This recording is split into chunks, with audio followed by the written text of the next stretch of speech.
दोस्तों good evening. कैसे हैं आप लोग? उम्मीद करता हूं आप लोग अच्छे होंगे, स्वस्थ होंगे और मस्त होंगे और अपनी पढ़ाई जम के कर रहे होंगे। प्यारे दोस्तों, आज हम लोग पढ़ने वाले हैं क्लास 12 हिस्ट्री के चैप्टर नंबर 4 का संपूर्ण ऑब्जेक्टिव प्लस सब्जेक्टिव क्वेश्चन। प्यारे दोस्तों, ये सारे क्वेश्चन 2009 से 2025 तक के बोर्ड एग्जाम में पूछा गया क्वेश्चन है, इसीलिए आप इसको पूरा ज़रूर देखिएगा। प्यारे दोस्तों, अगर आपने चैप्टर नंबर 1 से लेकर चैप्टर नंबर 3 तक का वीडियो नहीं देखे तो प्यारे दोस्तों उस वीडियो का लिंक हमने इस वीडियो के डिस्क्रिप्शन बॉक्स में डाल दिए हैं, आप उसको वहां से जा कर के ज़रूर देख लीजिएगा। प्यारे दोस्तों, अगर आप इस अध्याय को देख लेते हैं तो हम गारंटी के साथ कहते हैं कि इस चैप्टर से आपका 7 नंबर का क्वेश्चन कहीं नहीं जाने वाला है। तो प्यारे दोस्तों, बने रहिएगा वीडियो में अंत तक। तो चलिए आज का क्लास हम बिना टाइम वेस्ट किए डायरेक्ट शुरू करते हैं।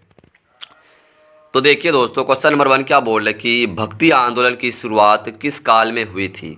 और ये क्वेश्चन 2022 और 2019 में ये क्वेश्चन पूछा गया क्वेश्चन है कि भक्ति आंदोलन की शुरुआत किस काल में हुई थी। तो दोस्तों, भक्ति आंदोलन की शुरुआत जो है ये मध्यकाल में हुई थी। किस काल में? मध्यकाल में। ऑप्शन नंबर बी जो है इसका राइट आंसर हो जाएगा। आगे देखिए क्वेश्चन नंबर 2 क्या बोल रहे कि भक्ति आंदोलन ने भारत के समाज में क्या परिवर्तन लाया। और ये क्वेश्चन 2024 में पूछा है कि भक्ति आंदोलन ने भारत के समाज में क्या परिवर्तन लाया। समानता और एकता का भाव लाया। कैसा? समानता और एकता का भाव लाया। तो क्वेश्चन नंबर 2 का जो है ऑप्शन नंबर बी इसका राइट आंसर हो जाएगा, समानता और एकता का भाव। आगे देखिए दोस्तों, क्वेश्चन नंबर 3 क्या बोल रहे कि सूफी संत किस धर्म से संबंधित थे। तो दोस्तों, सूफी संत जो थे ये इस्लाम धर्म से संबंधित थे। किसलिए? इस्लाम धर्म से। ऑप्शन नंबर बी जो इसका राइट आंसर हो जाएगा, इस्लाम धर्म। और ये क्वेश्चन दोस्तों 2015 में पूछा गया क्वेश्चन है। देखिए क्वेश्चन नंबर 4 क्या बोल रहे हैं कि भक्ति का अर्थ है। तो भक्ति का अर्थ क्या हो जाएगा प्यारे दोस्तों? तो इसका right answer option number B हो जाएगा, भगवान से प्रेम और संपन्न। क्या हो जाएगा? भगवान से प्रेम और संपन्न। और ये क्वेश्चन 2017 में पूछा गया क्वेश्चन है, इसीलिए आप इसको याद रखिएगा। देखिए दोस्तों, क्वेश्चन नंबर 5 क्या बोल रहे हैं कि कबीर के गुरु कौन थे। और ये क्वेश्चन 2014 में पूछा गया है कि कबीर के गुरु कौन थे। तो प्यारे दोस्तों, कबीर के गुरु जो थे ये रामानंद थे। कौन? रामानंद। तो ऑप्शन नंबर बी जो है इसका राइट आंसर हो जाएगा, रामानंद। ऑप्शन नंबर बी जो है इसका राइट आंसर हो जाएगा। आगे देखिए दोस्तों, क्वेश्चन नंबर 6 क्या बोल रहा है कि सूफी संप्रदाय का मुख्य उद्देश्य क्या था। तो दोस्तों, सूफी संप्रदाय का मुख्य उद्देश्य क्या था? ईश्वर से क्या है? ईश्वर से एकता प्राप्त करना। क्या था सूफी संप्रदाय का प्रमुख उद्देश्य? ईश्वर से एकताओं प्राप्त करना। ऑप्शन नंबर जो है 20 का राइट आंसर हो जाएगा, ईश्वर से एकताओं प्राप्त करना। और ये क्वेश्चन 2016 और 2012 में ये क्वेश्चन पूछा गया क्वेश्चन है। देखिए क्वेश्चन नंबर 7 क्या बोल रहे कि गुरु नानक का जन्म कहाँ हुआ था। और ये क्वेश्चन दोस्तों 2011 में पूछा था कि गुरु नानक का जन्म कहाँ हुआ था। तो गुरु नानक का जन्म प्यारे दोस्तों ये तलवंडी में हुआ था। कहाँ पे? तलवंडी में। ऑप्शन नंबर बी जो है इसका राइट आंसर हो जाएगा, तलवंडी। आगे देखिए दोस्तों, क्वेश्चन नंबर 8 क्या बोल रहे कि भक्ति आंदोलन के प्रमुख ग्रंथ कौन सा था। तो दोस्तों, भक्ति आंदोलन के प्रमुख ग्रंथ कौन सा था। तो क्वेश्चन नंबर 8 का राइट आंसर हो जाएगा option number A, Guru Granth साहिबा।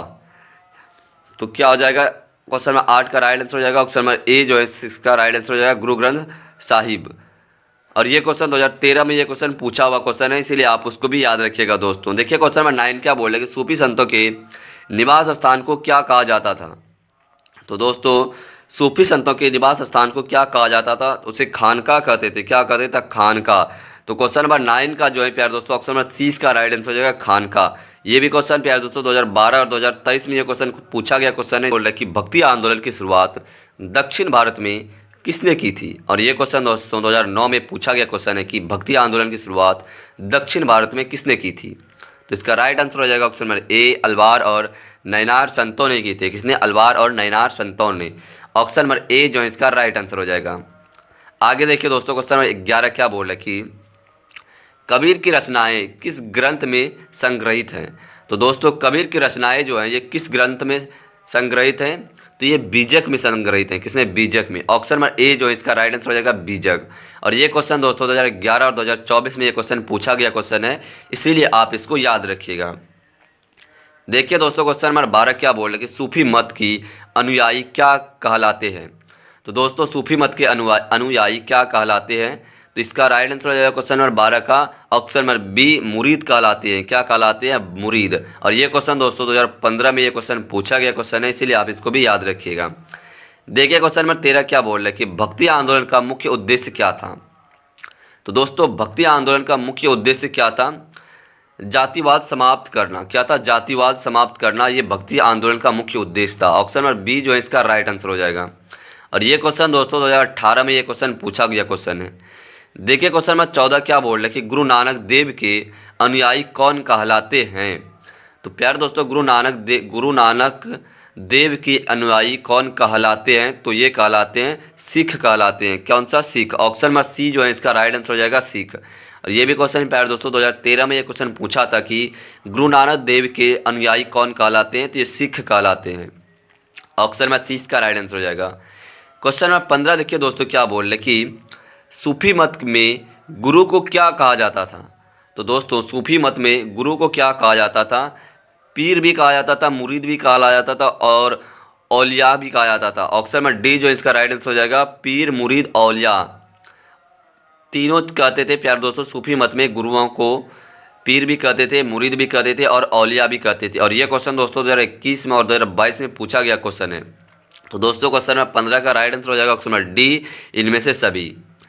आगे देखिए दोस्तों क्वेश्चन नंबर 16 क्या बोल रहे हैं कि सूफी परंपरा कहाँ से आधारित थी। तो दोस्तों सूफी परंपरा जो थी ये कहाँ से आधारित थी अरब देश से आधारित थी। कहाँ से, अरब देश से। ऑप्शन नंबर बी जो है इसका राइट आंसर हो जाएगा, अरब देश। और ये क्वेश्चन 2019 में पूछा गया क्वेश्चन था।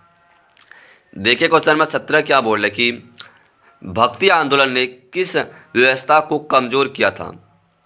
तो दोस्तों भक्ति आंदोलन ने किस व्यवस्था को कमजोर किया था, तो जाति व्यवस्था को कमजोर किया था। किसको, जाति व्यवस्था को। ऑप्शन नंबर ए जो इसका राइट आंसर हो जाएगा, जाति व्यवस्था।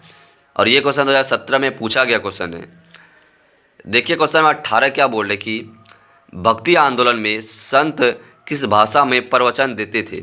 तो दोस्तों भक्ति आंदोलन में संत किस भाषा में प्रवचन देते थे, तो क्वेश्चन नंबर 18 का राइट आंसर हो जाएगा ऑप्शन नंबर सी, स्थानीय भाषा में भाषण देते थे। ऑप्शन नंबर 30 का राइट आंसर हो जाएगा। ये भी क्वेश्चन दोस्तों पूछा गया क्वेश्चन है, इसीलिए आप इसको भी याद रखिएगा। देखिए क्वेश्चन नंबर 19 क्या बोल रहे हैं कि सूफी संतों का प्रमुख ग्रंथ कौन सा है। तो दोस्तों सूफी संतों का प्रमुख ग्रंथ कौन सा है, तो ये कुरान है। कौन सा है, कुरान। ऑप्शन नंबर ए इसका राइट आंसर हो जाएगा, कुरान। आगे देखिए दोस्तों क्वेश्चन नंबर 20 क्या बोल रहे कि नामदेव किस राज्य के संत थे। तो दोस्तों नामदेव जो थे ये किस राज्य के संत थे, ये थे प्यारे दोस्तों महाराष्ट्र के थे। कहाँ के, महाराष्ट्र के थे नामदेव। कहाँ के थे, महाराष्ट्र के। और ये क्वेश्चन दोस्तों 2015 और 2017 में पूछा गया क्वेश्चन है। देखिए क्वेश्चन नंबर 21 क्या बोल रहे हैं कि गुरु नानक देव का निधन कहाँ हुआ था। तो दोस्तों गुरु नानक देव का निधन कहाँ पे हुआ था, ये हुआ था कतरापुर में हुआ था। कहाँ पे, कतरापुर में। ऑप्शन नंबर ए जो इसका राइट आंसर हो जाएगा, कतरापुर। और ये क्वेश्चन दोस्तों 2016 में पूछा गया क्वेश्चन है। देखिए क्वेश्चन नंबर 22 क्या बोल रहा है कि भक्ति आंदोलन की भाषा किस वर्ग में अपनाई थी। तो भक्ति आंदोलन की भाषा दोस्तों ये किस वर्ग ने अपनाई थी। तो क्वेश्चन नंबर 22 का राइट आंसर होगा ऑप्शन नंबर बी, साधारण जनजात ने अपनाई थी। किसने, साधारण जनजात ने। ऑप्शन नंबर बी जो है इसका राइट आंसर हो जाएगा। और ये क्वेश्चन 2011 में पूछा गया क्वेश्चन है। देखिए दोस्तों क्वेश्चन नंबर 23 क्या बोल रहा है कि सूफी संत का प्रमुख कार्य क्या था। तो दोस्तों सूफी संत का जो था ये प्रमुख कार्य क्या था, समाज सुधारना था। क्या था, समाज सुधारना ये सूफी संत का प्रमुख कार्य था। ऑप्शन नंबर बी जो है इसका राइट आंसर हो जाएगा, समाज सुधारना। आगे देखिए दोस्तों क्वेश्चन नंबर 24 क्या बोल रहे कि भक्ति संतों में प्रमुख महिला संत कौन सी थी। तो दोस्तों भक्ति संतों में प्रमुख महिला संत जो थी ये थी मीराबाई थी। कौन थी, मीराबाई। ऑप्शन नंबर ए इसका राइट आंसर हो जाएगा, मीराबाई। और ये क्वेश्चन दोस्तों 2019 में ये क्वेश्चन पूछा था कि भक्ति आंदोलन का प्रमुख महिला संत कौन सा था, तो ये मीराबाई था। तो ऑप्शन नंबर ए जो इसका राइट आंसर हो जाएगा। आगे देखिए दोस्तों क्वेश्चन नंबर 25 क्या बोल रहा है कि 25 बोल रहा है कि एक सेकंड दोस्तों, सूफी संतों की शिक्षा कहाँ दी जाती थी। तो सूफी संतों की शिक्षा जो प्यारे दोस्तों 25 का राइट आंसर हो जाएगा ऑप्शन नंबर बी जो है इसका राइट आंसर, खानका में दी जाती थी। कहाँ पे, खानका में। ऑप्शन नंबर बी जो इसका राइट आंसर हो जाएगा। एक सेकंड दोस्तों, तो देखिए दोस्तों आप 26 देखिए क्या बोल रहा है कि कबीर ने किस भाषा में रचनाएं की। किस भाषा में रचनाएं की? तो 26 का राइट आंसर हो जाएगा दोस्तों, 26 का राइट आंसर हो जाएगा ऑप्शन में सी, पंचमेल भाषा में की थी। किसमें भाषा में? पंचमेल भाषा। ऑप्शन में सी इसका राइट आंसर हो जाएगा। और ये क्वेश्चन 2024 में ये क्वेश्चन पूछा गया था कि कबीर ने किस भाषा में रचनाएं की थी, तो ये पंचमेल भाषा में की थी। आगे देखिए क्वेश्चन नंबर 27 क्या बोल रहे कि गुरु नानक देव का संदेश क्या था? तो दोस्तों गुरु नानक देव का संदेश क्या था? तो ये था एक ईश्वर में विश्वास रखना। क्या था? एक ईश्वर में विश्वास रखना। आगे देखिए दोस्तों क्वेश्चन नंबर 28 क्या बोल रहे कि सूफी परंपरा में जिक्र का अर्थ क्या है? तो दोस्तों सूफी परंपरा में जिक्र का अर्थ क्या है? तो ये इसका राइट आंसर होगा ईश्वर का स्मरण। क्या है? ईश्वर का स्मरण। ऑप्शन में सी इसका राइट आंसर होगा ईश्वर का स्मरण। आगे देखिए दोस्तों क्वेश्चन नंबर 29 क्या बोल रहे कि कबीर का प्रसिद्ध दोहा यानी कि पोथी पढ़ जग मुआ किससे संबंधित है? तो पोथी पढ़ जग मुआ ये किससे संबंधित है प्यारे दोस्तों? तो ये है ऑप्शन नंबर इसका डी जो है इसका राइट आंसर हो जाएगा सच्चे ज्ञान से संबंधित है। किससे? सच्चे ज्ञान से। ऑप्शन नंबर डी इसका राइट आंसर हो जाएगा 29 का सच्चे ज्ञान से। देखिए दोस्तों क्वेश्चन नंबर 30 क्या बोल रहे कि भक्ति आंदोलन ने भारत के समाज में क्या परिवर्तन लाया? तो दोस्तों भक्ति आंदोलन ने भारत के समाज में क्या परिवर्तन लाया था? तो ये लाया था समानता और एकता का भाव लाया था। क्या परिवर्तन था? समानता और एकता का भाव परिवर्तन लाया था। और ये क्वेश्चन दोस्तों 2024 में ये क्वेश्चन पूछा गया क्वेश्चन है। तो दोस्तों ऑब्जेक्टिव टाइप क्वेश्चन हमने कंप्लीट करा दिए हैं। चलिए अब देखते हैं लॉन्ग टाइप का क्वेश्चन जो आपके बोर्ड एग्जाम में इस चैप्टर से पूछा गया था। तो देखिए दोस्तों क्वेश्चन नंबर फर्स्ट क्या बोल रहे कि भक्ति आंदोलन क्या था, इसके प्रमुख उद्देश्य बताइए। आइए देखते हैं भक्ति आंदोलन क्या था और इसके प्रमुख उद्देश्य। और ये क्वेश्चन प्यारे दोस्तों 2025 में आपके बोर्ड एग्जाम में आया था। ये क्वेश्चन 2025 के बोर्ड एग्जाम में आपका आया हुआ क्वेश्चन है कि भक्ति आंदोलन क्या था, इसके प्रमुख उद्देश्य बताइए। आइए इसका आंसर देखते हैं। भक्ति आंदोलन मध्यकाल में भारत में चला एक धार्मिक और सामाजिक सुधार आंदोलन था। क्या था? भक्ति आंदोलन मध्यकाल में भारत में चला एक धार्मिक और सामाजिक सुधार आंदोलन था। इस आंदोलन का उद्देश्य ईश्वर के प्रति प्रेम और संपन्न के माध्यम से समानता और एकता स्थापित करना था। क्या बोल रहा है कि इस आंदोलन का उद्देश्य ईश्वर के प्रति प्रेम और संपन्न के माध्यम से समानता और एकता स्थापित करना था। तो ये था भक्ति आंदोलन क्या था, उसका छोटा सा आंसर हमने दे दिए हैं। अब देखते हैं इसके प्रमुख उद्देश्य क्या थे। ईश्वर की प्राप्ति के लिए भक्ति और प्रेम को सर्वोच्च माना गया। क्या माना गया? ईश्वर के प्रति भक्ति और प्रेम को सर्वोच्च माना गया। जातिवाद उच्च नीच की भावना का विरोध किया गया। हिंदू मुस्लिम एकता का संदेश दिया गया। समाज सुधारक और नैतिक जीवन पर बल दिया गया। अब पांचवा था कि सामान्य भाषा में ईश्वर भक्ति का प्रचार किया गया।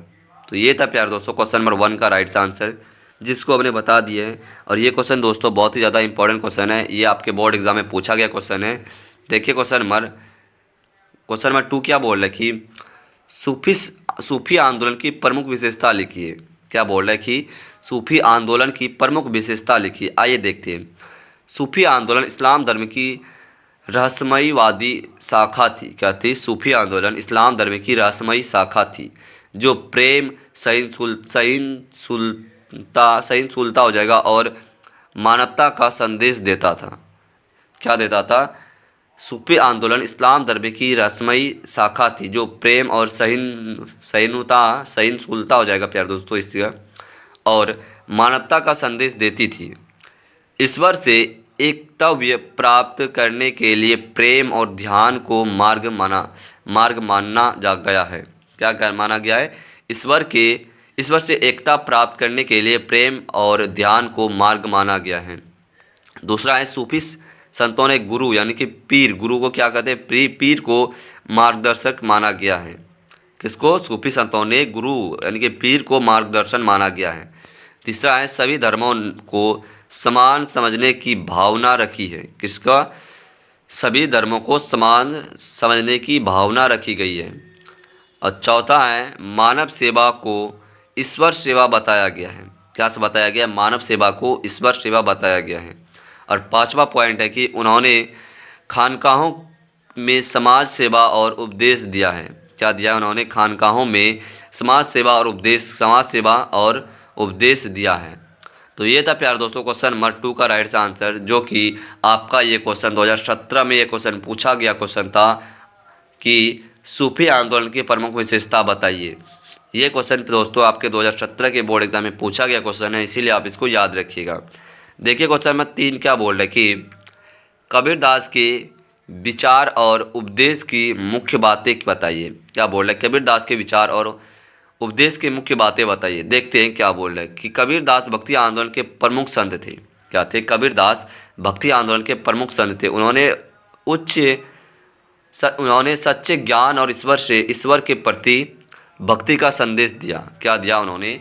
किसने? कबीरदास ने सच्चे ज्ञान और ईश्वर के प्रति भक्ति का संदेश दिया। कबीर ने कहा ईश्वर एक है, वह सबके भीतर है। मूर्ति पूजा और कर्मकांड का विरोध किया। क्या क्या? मूर्ति पूजा और कर्मकांड का विरोध किया। तीसरा पॉइंट है उन्होंने जाति और धर्म के भेदभाव को गलत बताया। अब चौथा पॉइंट है उनकी भाषा सरल और जनता की थी। क्या थी? उसकी भाषा सरल और जनता की थी। 5वां है उनकी रचनाएं बीजक यानी कि ग्रंथ में संकलित हैं। क्या है? उसकी रचनाएं बीजक ग्रंथ में संकलित हैं। तो ये था प्यारे दोस्तों क्वेश्चन नंबर 3 का आंसर, जो कि क्वेश्चन नंबर 3 था कबीर के विचार और उपदेश की मुख्य बातें बताइए। तो ये कबीर का विचार था, आंसर में बता दिया, और उसकी मुख्य बातें हम 5 पॉइंट में बता दिए हैं। देखिए दोस्तों क्वेश्चन नंबर 4 क्या बोल रहे हैं। क्वेश्चन नंबर 4 बोल रहा है कि गुरु नानक देव के उपदेशों का वर्णन कीजिए। तो दोस्तों गुरु नानक देव के उपदेशों का वर्णन कीजिए। गुरु नानक देव सिख धर्म के प्रवर्तक थे। क्या थे? गुरु नानक सिख धर्म के परिवर्तक थे। उन्होंने एक ईश्वर और मानवता का संदेश दिया। क्या दिया? उन्होंने ईश्वर और मानवता का संदेश दिया। उन्होंने एक ओकार समानता का प्रचार किया। क्या किया उसने? एक ओकार समानता समान सत्य। क्या बोल रहा है कि उन्होंने एक ओकार सतनाम। क्या बोल रहा है कि उन्होंने एक ओकार सतनाम का प्रचार किया, जातिवाद और अंधविश्वास का विरोध किया, सच्चे जीवन, परिश्रम और सेवा पर बल दिया। और चौथा बोल रहा है कि उन्होंने कहा सभी मनुष्य समान हैं। और 5वां बोल रहा है उनके अनुयायी को सिख कहा गया। तो ये था प्यारे दोस्तों क्वेश्चन नंबर 4 का राइट आंसर गुरु नानक के बारे में जो हमने बता दिए। ये भी क्वेश्चन दोस्तों बहुत ही ज़्यादा इंपॉर्टेंट क्वेश्चन है, आपके बोर्ड एग्जाम में आने का बहुत ही ज़्यादा चांस है, इसको आप भी याद रखिएगा। देखिए दोस्तों क्वेश्चन नंबर 5 क्या बोल रहे कि भक्ति और सूफी आंदोलन का भारतीय समाज पर क्या प्रभाव पड़ा। और ये क्वेश्चन दोस्तों 2026 के बोर्ड एग्जाम में आपको देखने को मिलेगा कि भक्ति और सूफी आंदोलन का भारत समाज पर क्या प्रभाव पड़ा। आइए देखते हैं। भक्ति और सूफी आंदोलन ने भारत समाज में कई दिशा दी। इससे समाज और धर्म दोनों में परिवर्तन आया। क्या हुआ? भक्ति और सूफी आंदोलन ने भारतीय समाज को नई दिशा दी, जिससे समाज और धर्म दोनों में परिवर्तन आया। हिंदू मुस्लिम समाज में एकता और मेल जोल बढ़ा। जातिवाद और ऊंच नीच की भावना कमज़ोर हुई। क्षेत्र भाषाओं और साहित्य का विकास हुआ। और चौथा है धार्मिक सहिष्णुता और प्रेम की भावना फैली। समाज में समानता, भाईचारा और मानवता की भावना बढ़ी। तो ये था प्यारे दोस्तों क्वेश्चन नंबर 5 का आंसर, जिसको हमने भी बता दिया। और ये को भी क्वेश्चन दोस्तों आपके बोर्ड एग्जाम में आने का बहुत ही ज़्यादा चांस है। तो दोस्तों चैप्टर नंबर 4 का भी हमने कंप्लीट सॉल्यूशन देख लिए है। अगर आप चाहते हैं दोस्तों चैप्टर नंबर 5 जल्द से जल्द लाया जाए तो कमेंट सेक्शन खुला हुआ है, वहाँ पे कमेंट करना ना भूलें। हम जितना भी ये क्वेश्चन बताएं प्यारे दोस्तों इस चैप्टर से, अगर आपका इस चैप्टर से क्वेश्चन बना तो दोस्तों इससे एक भी क्वेश्चन बाहर नहीं जाएगा। हम आपको वादा देते हैं कि अगर आप ये वीडियो पूरा देख लिए हैं तो आपका इस चैप्टर से एक भी क्वेश्चन बाहर नहीं जाएगा। तो दोस्तों मिलते इसी तरह के चैप्टर नंबर 5 में, तब तक के लिए जय हिंद, वंदे मातरम, बाय बाय। दोस्तों अगर आपको ये वीडियो अच्छा लगा है तो अपने दोस्तों को शेयर भी ज़रूर कर दीजिएगा, ठीक है ना। मिलते हैं इसी तरह के दूसरे वीडियो में।